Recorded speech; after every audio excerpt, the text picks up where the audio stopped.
Antes de eu começar a namorar o Ed, eu tive alguns relacionamentos. E eles não foram fracassados, não posso dizer isso, porque eles me trouxeram até aqui, afinal de contas, né? Eu aprendi muito com eles, mas só depois. Por quê? Porque naqueles relacionamentos eu tinha muito medo de me sentir rejeitada. E aí, quando eu começava a me sentir rejeitada, eu sabia que as coisas iriam desandar. Eu terminava o relacionamento. Porque eu não queria que terminassem comigo. E aí, quando chegou o Ed, aliás, a segunda vez que chegou o Ed, porque na primeira eu disse não, eu não queria viver mais um relacionamento que acabasse. Eu queria realmente casar, ter minha família. E aí eu precisei olhar pra mim, olhar pra dentro, olhar pra tudo aquilo que eu ia escondendo naqueles relacionamentos que eu ia terminando, mas eu não ia aprendendo com eles. Eu não ia me transformando tanto assim internamente. Foi aí, nesse mergulho dentro de mim, logo no começo, até um pouco antes, né, de eu e o Ed a gente começar a namorar, eu dei mergulho no inconsciente, né, nesse meu inconsciente, o que estava acontecendo.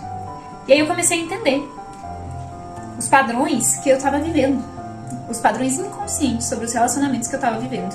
Aí eu comecei a mergulhar ainda mais fundo no desenvolvimento humano, comecei a entender ainda mais, não só sobre mim, mas sobre o outro também, né, sobre o Ed, sobre os relacionamentos, sobre os perfis. E aí eu entendi que realmente a gente precisa estudar sobre relacionamento, não é só viver. Se fosse só viver, tava todo mundo num relacionamento feliz. Não é assim, a gente precisa investir nos relacionamentos. E principalmente nós mesmos. Então o que acontecia, né? Antes eu tinha medo de me sentir rejeitada. Deus me livre que alguém terminasse comigo, né? O que as pessoas iriam pensar de mim?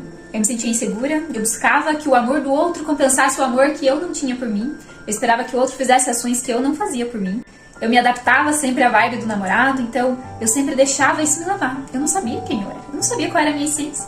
E isso me incomodava muito, porque daí eu colocava toda a minha segurança no outro. Eu não tinha a mínima ideia de como lidar com as minhas emoções. Eu escondia todas elas debaixo do tapete e eu era muito fria. Chegava uma hora que eu tomava uma decisão bem racional mesmo, eu era muito fria. Eu não me permitia sentir, não me permitia sentir a raiva, eu achava feio sentir raiva. Eu não me permitia chorar, porque eu ia ser vista como fraca se eu chorasse. Eu não me permitia sentir toda a mágoa, todo o ressentimento, a frustração.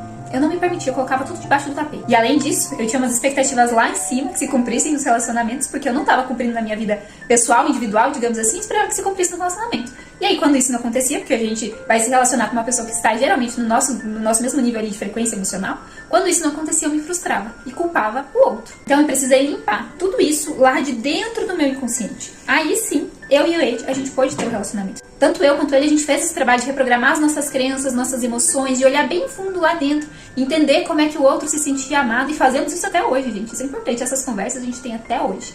Por quê? Porque a partir disso, nosso relacionamento se tornou possível que a gente estivesse junto em parceria, que fosse um relacionamento legal, saudável realmente pra gente. E foi só a partir disso que a gente pôde casar também. Porque quando a gente constrói esse relacionamento, essa base, vem o casamento, aí a gente tem uma parceria pra lidar um com o outro.